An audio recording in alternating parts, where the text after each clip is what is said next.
Hey guys, welcome back. BTCKR here. We're back with our weekly recap of all things Injustice. This is for the week of January 5th, 2023. Happy New Year, everybody. Getting into the content this week, the current character challenge is Kahndaq Black Adam. That is a 1 week repeat, and the required characters for that are Sinestro, Green Arrow, and Catwoman, who are all available at the bronze tier. And his passive is the Thunder King, which is Black Adam's basic combo, and special attacks apply electrical damage over time, and if not blocked, drains opponent's power. He's got 1,100 attack and 1,200 health, and was last available on the 10th of March, 2022. Decent stats. He's not top stats, but they're okay. And the direct comparison is last week, Killer Frost had the exact same health, but had 300 less attack. I should point out, I forgot in my notes to point out the electrical damage over time doesn't do anything, doesn't have a secondary effect, doesn't do anything special. Yeah, like bleeding. Is it all of the other ones or just most poison? Of the other ones? Bleeding and poison are the main ones, I think, that do something extra. And I think I can say for the both of us that we're partial to Black Adams in general. Or is it Black Adam? You know, like Batman and Batman. Yeah, hard to say. Because he's fast. So he's got fast basic attacks. Regime Black Adam used to be the most common gold pack card to get, and it was the first gold card on our first account when we first started playing Injustice. So there's definitely a nostalgia factor there. And I used to think that his passive was not great, that it sounded good, but it didn't do enough. And I think I've changed my mind a little bit after spending the last week really using him on a team with a specific plan of trying to make that team better, and which is what you're watching right now, which is the background video of playing with Black Adam, the Kahndaq skin, plus Killer Frost, plus Hawkgirl. And despite what the passive says, the damage over time only applies after a combo ender, not just any basic combo. And the other thing is the damage over time, that part of the passive really is kind of stinky because it is such a small amount and it doesn't seem to have an impact on any of the fights. And in fact, I think the best proof of that, if you're willing to watch until the end of this video, so even after we finish talking, if we don't reach the 18-minute mark, just watch until the end because there's a fight there with the Blackest Night Flash team. And you really see how little difference it makes when we inflict a bunch of his damage over time.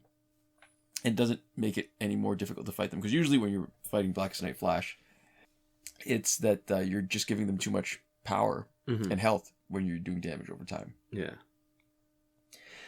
So power drain, though, is what has really changed my mind. It's pretty good, and you can see in the footage how much difference it makes when you cut out or take away the opponent's power, and the specials aren't really as much of a danger. His, I mean, part of it is Killer Frost too, but his special 2 has multiple hits.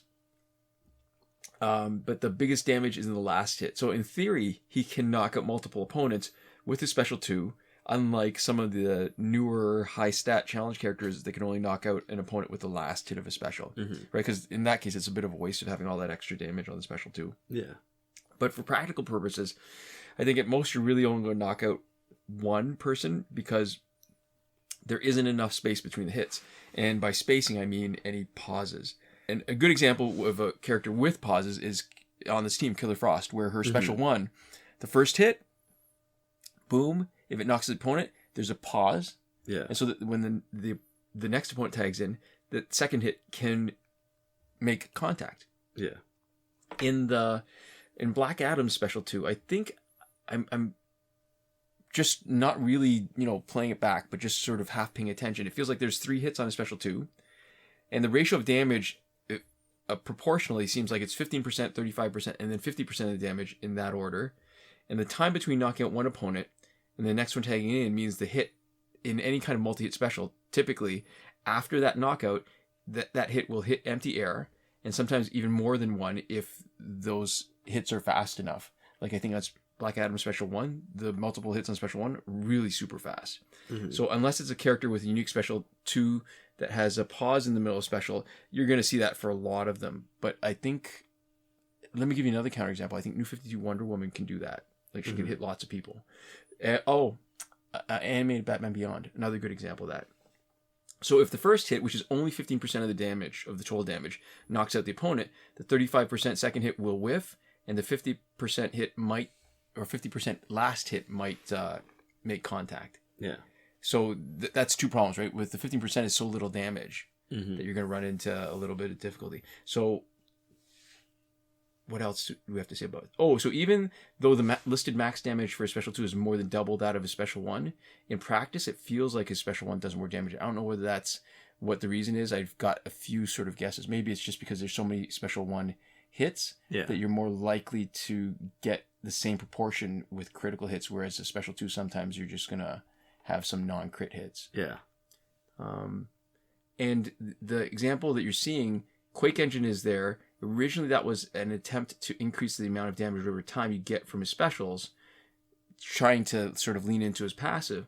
But the unexpected and sort of great effect has been to boost the special damage enough that we're knocking everybody out on the last hit.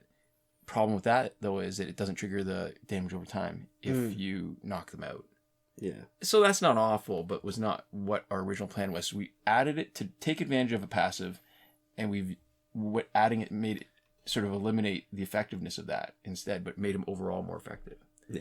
And his biggest problem is, I think, that he doesn't have any special synergy with other characters, so he's basically a lone wolf kind of thing. So it's not...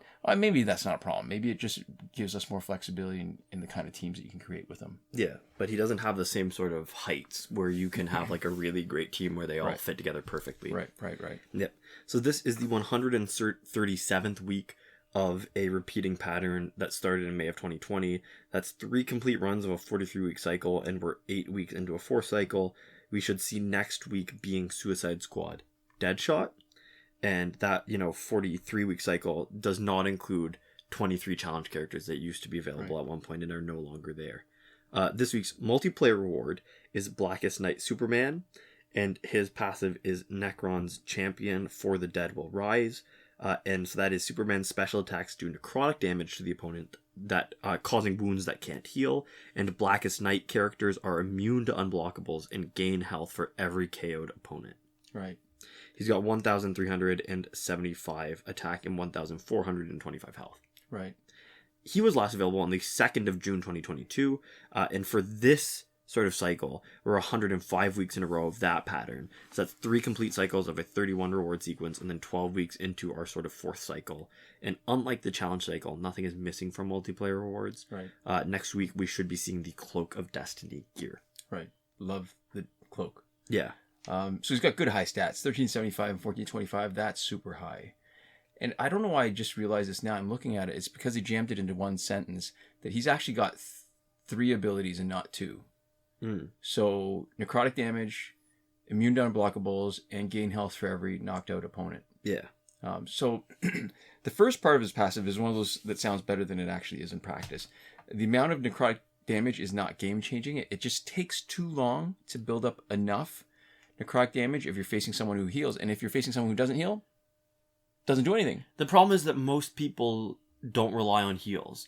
And most teams that do rely on heals, you just knock them out fast. Yeah. So really, for this to be good, you would almost need it to be like 100% of the damage dealt. Right. Right? Like, especially because it's only for the special attacks. Yeah. I feel like, honestly, it should be like 100% of the damage dealt with a special not. attack. Or, even better, it should lock it down so that, when you do a special, it locks them at whatever health you leave them at. Oh, yeah. So even if they were already at like 50% before and it knocks them down to 20%, they can't heal past 20%. That would actually be good enough to care about. Right.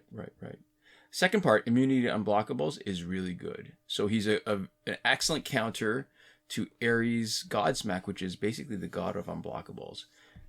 Because it's not only unblockable by itself, but it causes you to normally be unable to block after the Godsmack. And it's also great against most tag-in stuns like Luke Shooter Bane and Cloak of Destiny and Lexcor Gauntlets. And it helps against unblockable specials like Arkham Knight Batgirl, Arkham Harley Quinn, Killer Frost. But there is one specific example of tag-in. The reason why I had to say most tag-in stuns instead of all is that there's one specific example it doesn't work on, and that's the Earth 2 stun. meaning the Earth 2 tag-ins, which can still stun anybody on your Blackest Night team. And I'm guessing that it's probably because the Earth 2 stun is the only one of those stuns that doesn't do any damage. All the other stuns do sort of like a 1 point or something. Yeah. Like some sort of negligible amount just to do it, and that's what triggers it. So if it doesn't do it and it doesn't need it, you can even stun with Earth 2 through Astral Harness. Mm-hmm. Yeah. So there we go. Moving on to the store now. We have Suicide Squad Deadshot for $24.99. These prices are all going to be in Canadian because we're from Canada. That's the information we have access to. Yeah, go for a rip out by the Timmies, eh? And so it comes with Suicide Squad Deadshot. That is our best hint or second hint, right? Yeah. In addition to the cycle, that's going to be next week's challenge. It doesn't unlock a copy of it, and it does come with the extra 100,000 credits, but it's like a pretty terrible deal, especially if you think you're going to have any chance of completing the challenge next week, because then all of a sudden you can just buy it for credits in your store. Right. We also have the character bundle Lantern Elite that is $24.99 Canadian again. That comes with Yellow Lantern and Red Lantern Hal Jordan. So the Red Sun Pack 2 is in for its second week. $24.99. Just to go over it quickly again, you get 3 out of the 6 different Red Suns, and you get a 16% chance of Superman, Wonder Woman, Batman, Deathstroke, and Green Lantern. The good ones. And then you get a 20% chance for Solomon Grundy, which is, the bad one. I hope Solomon Grundy doesn't have an inferiority complex from that. Just out of the Red Suns, he's the worst one for sure. Yeah. Character bundle, Batman Universe, 57th week. Most Wanted Pack, 64th week. The Shazam and Joker Celebration Pack, 49, and Aquaman Celebration Pack, 51 weeks. Mm-hmm. And what else? Phantom Zone just finished. Fight 62 is still broken. Last weekend's breakthrough for golds was Raven, Superman, and the Arkham Knight. And coming weekend is probably going to be Harley Quinn, Killer Croc, and Martian Manhunter. Link in the description to a thread in the Injustice subreddit from one of the mods, Devlin16, that goes over the complete breakthrough cycle. Mm-hmm. So this is the first week of the month, so we actually are going to go through the glitches in a lot more detail. So just a reminder, this is going to be sort of our additional information and discussion of what glitches are working and not working. The best place to go if you actually want to do the working glitches yourself, or if you want up to the minute updates on what we believe is working, which is only funny because that has not changed for so long now. Yeah, it hasn't been an issue for years. So you can check our playlist of all current glitches, which can be accessed by clicking the eye in the top right corner of this video right around now, or by going to our playlist tab and finding the glitches playlist, or by, I guess, just searching it up. Right. A lot of different ways of getting at it. But that is how you actually do them, and then this is just some discussion about them, some extra details, some help if you might be having trouble for anything that's not included in those glitch videos themselves, because some of them are pretty old. Right. So, to start off, we would like to say that the challenge reset has been tested and working on the current Kahndaq Black Adam challenge. Mm-hmm. We also want to say, Phantom Zone was working last we were able to check, and we mentioned these together because resetting one using either of the sort of videos will reset progress on both. It's the same glitch. Right. And so if you are resetting, somewhere in the back of your head you should think, do I want to reset progress on both of these at the same time, so you don't accidentally reset and then lose half of the Phantom Zone when you're resetting the challenge, or most of the challenge when you're resetting the Phantom Zone, because that's kind of annoying. Right. And we're still working on Android 9, so for Android 10 we've cut and pasted into the description a comment from viewer Tammy Kakde, who talks about which files in which folder to move around so that you don't have to re-download more than a gig of data. So instead of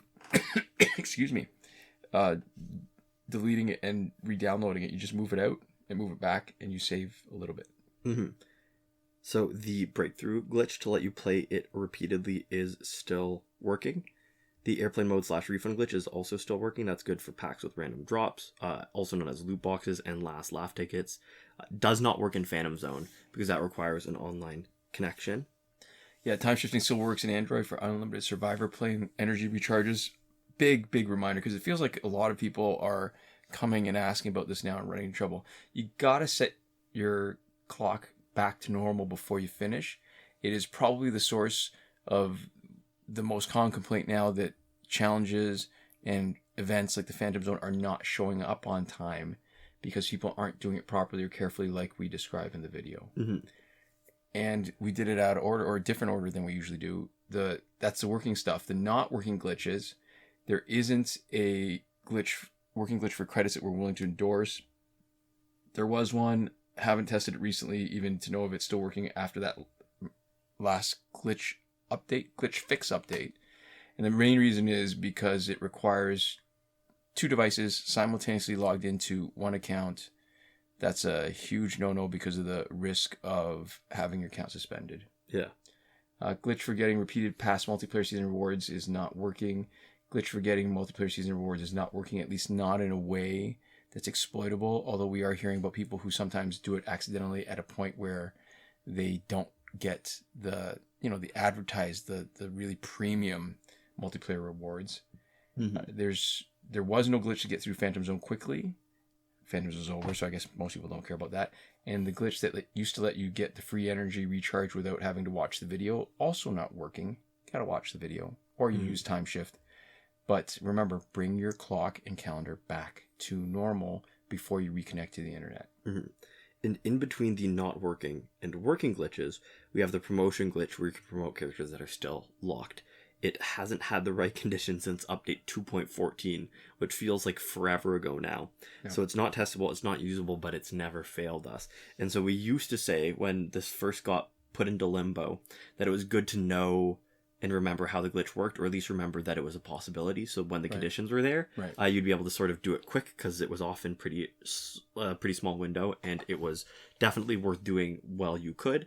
Yeah. But now it's just here on sort of a technicality. There's no real expectation that we're ever going to be able to do it again. Right.